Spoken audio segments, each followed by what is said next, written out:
Depuis la nuit des temps, l'humanité se pose une seule question.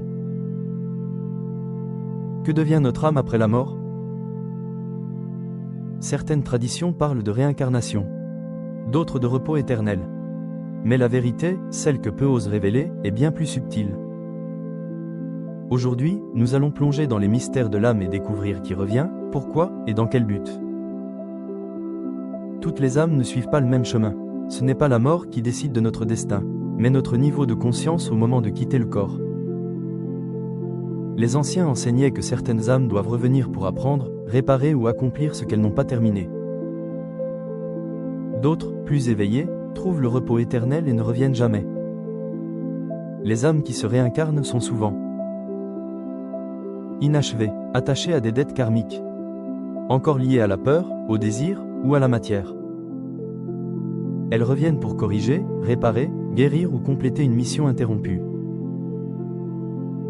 Dans la Kabbale, c'est ce que l'on appelle Gilgul Neshamo, la rotation des âmes.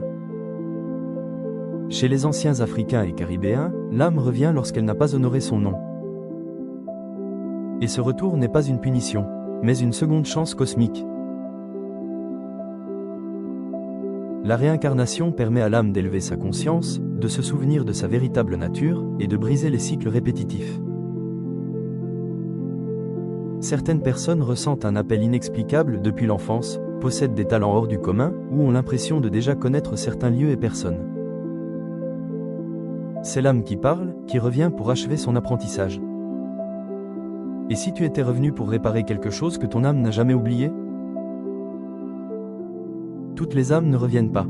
Celles qui sont éveillées, détachées de l'ego et réconciliées avec elles-mêmes accèdent au repos éternel. Dans la Bible, on parle du repos des justes. Chez les Égyptiens anciens, des chants d'Yalou. Et dans certaines traditions africaines, un retour vers les ancêtres lumineux. Le repos éternel n'est pas un sommeil, c'est une libération du cycle des incarnations. Ces âmes deviennent guides, protecteurs et observateurs du monde des vivants. Certaines âmes refusent de partir. Elles restent attachées aux vivants. Elles ne sont ni réincarnées, ni en repos. Elles errent entre les mondes. C'est pour cela que dans toutes les traditions, prières et rituels existent, pour libérer ces âmes et harmoniser leur voyage. La vérité que peu osent dire, tout le monde ne se réincarne pas. Tout le monde n'accède pas au repos éternel. Le sort de l'âme dépend de 3 clés, ton niveau de conscience,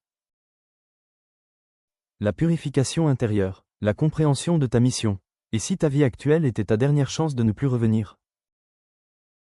Ou peut-être ta seconde chance pour enfin achever ce que ton âme n'a jamais terminé. Le mystère de l'âme dépasse toutes les religions, tous les livres sacrés. Réincarnation ou repos éternel? La seule vérité, c'est que ton âme choisit son chemin. Pose-toi cette question chaque soir. Ai-je appris ma leçon? Ai-je honoré ma mission? Si tu sens l'appel, laisse un commentaire ci-dessous et partage ton expérience. Car le voyage de l'âme ne se fait jamais seul.